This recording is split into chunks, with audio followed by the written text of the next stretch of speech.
കോഴിക്കോട്ട് പേരാമ്പ്രയിൽ കോളേജ് വിദ്യാർത്ഥി ബസ്സിടിച്ചു മരിച്ചതിൽ ഡ്രൈവറുടെ ലൈസൻസ് സസ്പെൻഡ് ചെയ്തു. ഒമേഗ ബസ് ഡ്രൈവർ ആദം ഷാഫിയെക്കെതിരെയാണ് മോട്ടോർ വാഹന വകുപ്പിന്റെ നടപടി. ബസ്സിടിച്ച മരുതോങ്കര സ്വദേശി അബ്ദുൽ ജവാദാണ് മരിച്ചത്. സുനുജ് തോമസിന്റെ കൂടുതൽ വിവരങ്ങളുമായി. സുനുജ് തോമസ്, ഇപ്പോൾ നടപടിയെടുത്തിരിക്കുന്നു, പക്ഷേ ഇതുകൊണ്ടൊന്നും മത്സരയോട്ടം അവസാനിക്കുന്നില്ലെന്നാണ് നമ്മൾ മനസ്സിലാക്കുന്നത്. പക്ഷേ ഈ നടപടി മാത്രം മതിയോ എന്ന ചോദ്യമാണ് ഇപ്പോൾ നമ്മുടെ മുന്നിലുള്ളത്.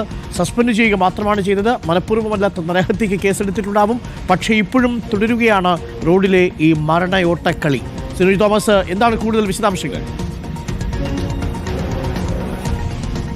അനുകുമാർ, തീർച്ചയായിട്ടും. കാരണം 4 മാസത്തിനിടയിൽ 2 വിദ്യാർത്ഥികളാണ് ഈ കോഴിക്കോട് കുറ്റ്യാടി റോഡിൽ സ്വകാര്യ ബസ് ഇടിച്ച് മരിക്കുന്നത്. അങ്ങനെയാണ് ഇന്ന് വിവിധ രാഷ്ട്രീയ പാർട്ടി സംഘടനകൾ പ്രതിഷേധവുമായി രംഗത്തെത്തിയത്. പേരാമ്പ്ര വലിയ സമരം രാവിലെ കണ്ടതാണ്. ഇന്ന് കോഴിക്കോട് കുറ്റ്യാടി റോഡിൽ ഒരു സ്വകാര്യ ബസ് പോലും സർവീസ് നടത്താൻ അനുവദിച്ചിരുന്നില്ല. നാളെയും സമരം, ഈ പ്രതിഷേധം തുടരുമെന്നാണ് രാഷ്ട്രീയ പാർട്ടി സംഘടനകൾ അറിയിച്ചിരിക്കുന്നത്. ഈ ഘട്ടത്തിലാണ് മോട്ടോർ വാഹന വകുപ്പ് നടപടിയുമായി രംഗത്ത് വരുന്നത്. ഇതിനു മുൻപും അപകടമുണ്ടായ ഘട്ടത്തിലും ഇതേ നടപടി മോട്ടോർ വാഹന വകുപ്പ് സ്വീകരിച്ചതാണ്. അപകടം വരുത്തിയ ബസിന്റെ ഡ്രൈവറുടെ ലൈസൻസ് സസ്പെൻഡ് ചെയ്തതാണ്. അതേ നടപടിയാണ് മോട്ടോർ വാഹന വകുപ്പ് സ്വീകരിച്ചിരിക്കുന്നത്.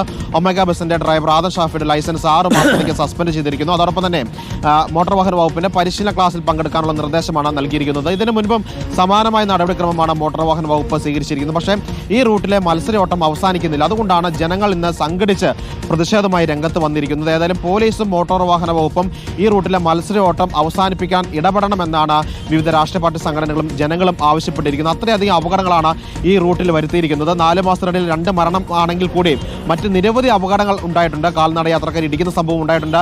മറ്റു വാഹനങ്ങൾ ഇടിച്ചു തെറിപ്പിക്കുന്ന സംഭവങ്ങൾ ഉണ്ടായിട്ടുണ്ട്. അതുകൊണ്ട് തന്നെ പോലീസും മോട്ടോർ വാഹന വകുപ്പും ഇത്തരത്തിലുള്ള സസ്പെൻഷൻ മാത്രമല്ല മറ്റ് നടപടികൾ കൂടി എടുത്തുകൊണ്ട് ഈ മത്സരയോട്ടം അവസാനിപ്പിക്കാൻ ഇടപെടണമെന്നാണ് നാട്ടുകാരുടെ ആവശ്യം. അരുൺ.